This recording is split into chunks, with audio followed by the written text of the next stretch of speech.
Hello teachers, இன்றைக்கி ஒரு important நியூஸோடு தான் இந்த வீடியோ நான் வந்திருக்கேன். நிறைய பேர் என்கிட்ட கேட்டுட்ருக்கிறது என்ன, கமெண்ட்லேயோ இல்லை ஃபோன் பண்ணி கேட்குறது என்னென்னா, மேம் ஆனுவல் பிளானரில் டெட் இருக்குது, அதுக்கப்புறம் பிஜிடிஆர்பி இருக்குது, டெட்டு வருமா பிஜிடிஆர்பி வருமா அப்படின்னு சொல்லிட்டு நிறைய பேர் கேட்டுட்ருக்கீங்க.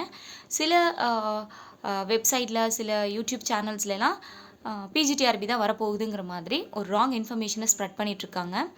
ஆக்சுவலாக டிஆர்பி ஹெல்ப்லைனுக்கு கால் பண்ணி கேட்டப்போ அவங்க சொன்னது என்ன அப்படின்னா, டெட் எக்ஸாம் தான் ஃபஸ்ட்டு வரும், பேப்பர் 1 பேப்பர் 2 அது ஒரு எலிஜிபிலிட்டி எக்ஸாம் தான்.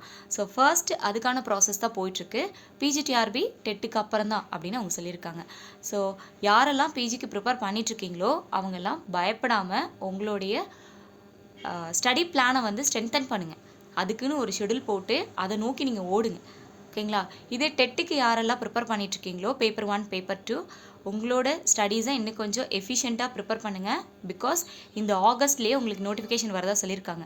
ஆகஸ்ட் எண்டில் டெட்டு பேப்பர் 1 பேப்பர் 2 நோட்டிஃபிகேஷன் வரும். ஆர்எல்ஸ் செப்டம்பர் ஃபஸ்ட் வீக்கில் உங்களுக்கு நோட்டிஃபிகேஷன் வந்துடலாம்.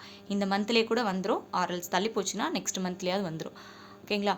அதனால டெட்டுக்கு ப்ரிப்பேர் பண்ணியிருக்கவங்க இன்ன வரைக்கும் பண்ணலைனாலும் இதுக்கு மேலே உங்களோட ப்ரிப்பரேஷனை ஸ்டார்ட் பண்ணுங்கள். கண்டிப்பாக உங்களுக்கு எக்ஸாம் இருக்குது. அதிக மார்க் ஸ்கோர் பண்ணுறதுக்கு என்ன பிளான் அதை பாருங்கள். ஒரு சிலர்லாம் லாஸ்ட் டைம் ஒரு பாயிண்டில் விட்டுருப்பீங்க, 80 வரைக்கும் போனேன், 75 எடுத்தேன், 79 எடுத்தேன். ஸோ ஹையஸ்ட் மார்க் எடுக்கிறதுக்கு என்ன மிஸ்டேக் பண்ணிங்களோ அதை ரெக்டிஃபை பண்ணிவிட்டு இப்போ எப்படி அதை சரிப்படுத்தி படிக்கலாம், எங்கெல்லாம் நம்ம வந்து மிஸ்டேக் பண்ணோங்கிறத இந்த வாட்டி அனலைஸ் பண்ணிவிட்டு எக்ஸாமுக்கு ப்ரிப்பேர் பண்ணுங்கள். டெட் பேப்பர் 1 பேப்பர் 2ல நல்ல மார்க் ஸ்கோர் பண்ணுறதுக்கு ஆல் தி பெஸ்ட்டு. அண்ட் பிஜிடிஆர்பிக்கு யாரெல்லாம் ப்ரிப்பேர் பண்ணிட்டுருக்கீங்களோ நீங்கள் ஒரு ஷெடியூலை பிளான் பண்ணி அக்டோபர் ஆர்எல்ஸ் நவம்பருக்குள்ளே உங்களோட சிலபஸை கம்ப்ளீட் பண்ணிடுங்க, ஓகேங்களா? செப்டம்பர் அக்டோபருக்குள்ளெல்லாம் உங்களோட போர்ஷனை கம்ப்ளீட் பண்ணுறதுக்கு நீங்கள் பிளான் பண்ணிக்கோங்க. நோட்டிஃபிகேஷன் அதுக்கப்புறம் தான் வரும். அக்டோபர் ஆர் செப்டம்பரில் உங்களுக்கு நோட்டிஃபிகேஷன் வந்துச்சுன்னா கூட அதுக்கப்புறம் உங்களுக்கு 60 to 90 டேஸ் இருக்கும். அதுக்குள்ளே நீங்கள் என்ன பண்ணிடலான்னா 2 or 3 டைம்ஸ் வந்து ரிவிஷன் பண்ணிடலாம், ஓகேங்களா? நிறைய பேர் என்ன பண்ணிட்டுருக்காங்கன்னா படிக்காமல் எப்போ எக்ஸாம் வரும், எப்போ நோட்டிஃபிகேஷன் வரும், நோட்டிஃபிகேஷன் வந்ததுக்கப்புறம் பார்த்துக்கலாம், அதுக்கப்புறம் படிச்சுக்கலாம் அப்படின்னு நினச்சிட்ருக்கீங்க. அந்த மாதிரி பண்ணாதீங்க. ஏன்னா ஒருவேளை உங்களுக்கு நோட்டிஃபிகேஷன் வந்துருச்சுன்னா டக்குன்னு ஹோல் சிலபஸை கம்ப்ளீட் பண்ண முடியாது, ஓகேங்களா?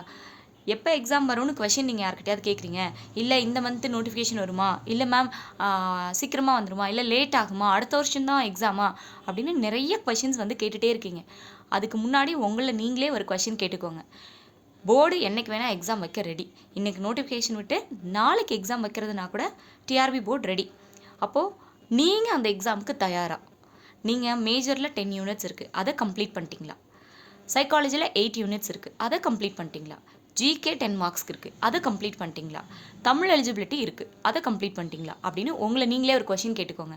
இந்த மந்த்தே ஒரு வேளை நோட்டிஃபிகேஷன் விட்டு அடுத்த மந்த் எக்ஸாம் வச்சா நீங்கள் தயாரா அப்படின்னு பாருங்கள். அதுக்கப்புறம் தான் நான் ரெடி ஆனதுக்கப்புறம் தான் எக்ஸாம் எப்போங்கிற கொஷினே நீங்கள் கேட்கணும். ஸோ நோட்டிஃபிகேஷன் எப்போ வருது, எக்ஸாம் எப்போ வருதுங்கிறதெல்லாம் விட்டுட்டு உங்கள் கையில் இருக்கக்கூடிய சிலபஸை மெட்டீரியலை ஃபர்ஸ்ட் கோ த்ரூ பண்ணுங்கள், கம்ப்ளீட் பண்ணுங்கள். நோட்டிஃபிகேஷன் வரும்போது நீங்கள் ரிவிஷனுக்குள்ளே போயிடணும், ஓகேங்களா? செப்டம்பர் ஆர் அக்டோபருக்குள்ளே உங்களோட ஷெடியூல் ஒரு பிளான் பண்ணி அதுக்குள்ளே இந்த போர்ஷன்ஸ் எல்லாத்தையும் கம்ப்ளீட் பண்ணி ரெடியாக வைங்க. ரொம்ப எஃபிஷியண்ட்டாக நீங்கள் ப்ரிப்பேர் பண்ணிக்கிட்டே இருங்க. கன்சிஸ்டன்சியோட டெய்லி இத்தனை ஹவர்ஸ் நான் படிக்கணும் அப்படின்னு சொல்லிட்டு ஃபுல் ஃபோக்கஸ்டாக படிச்சுட்டே இருங்க. கண்டிப்பாக டெட்டுக்கு அடுத்ததாக பிஜிடிஆர்பி தான் வரப்போகுது, ஓகேங்களா? நீங்கள் ஆனுவல் பிளான் எடுத்து பார்த்தீங்களாலே எஸ்ஜிடி, அதுக்கப்புறம் அசிஸ்டன்ட் ப்ரொஃபஸர் இருக்கும், அப்புறம் டெட்டு, லாஸ்ட்டாக நம்ம 4th பிளேஸில் தான் பிஜிடிஆர்பி இருக்குது. எஸ்ஜிடி கம்ப்ளீட் ஆகிடுச்சு. அசிஸ்டன்ட் ப்ரொஃபஸர் வந்து இப்போ பெண்டிங்கில் இருக்குது, ஆகஸ்ட்டில் வந்திருக்கணும். என்ன பண்ணியிருக்காங்க அப்படின்னா டேட் மென்ஷன் பண்ணாமல் தள்ளி வச்சுருக்காங்க, போஸ்ட்போன் பண்ணியிருக்காங்க. பிகாஸ் ஆஃப் செட்டு இன்னும் நடத்தாதனால, செட்டு வச்சா தான் அசிஸ்டன்ட் ப்ரொஃபஸர் எக்ஸாம் வைக்க முடியும். அதனால் அதை ஹோல்ட் பண்ணி வச்சுருக்காங்க. ஸோ அடுத்ததாக அவங்க என்ன பண்ணுவாங்க, டெட்டு தான் வருவாங்க. டெட்டு முடிஞ்சதுக்கப்புறம் பிஜிடிஆர்பி. உங்களுக்கு நல்லாவே டைம் இருக்குது. இருக்க இந்த 4 மந்த்ஸை நீங்கள் எந்த அளவுக்கு எஃபிஷியண்ட்டாக யூஸ் பண்ணுறீங்களோ அதை பொறுத்து தான் உங்களோட posting. So that concentrate on your exam preparation. All the best for your exam. Thank you.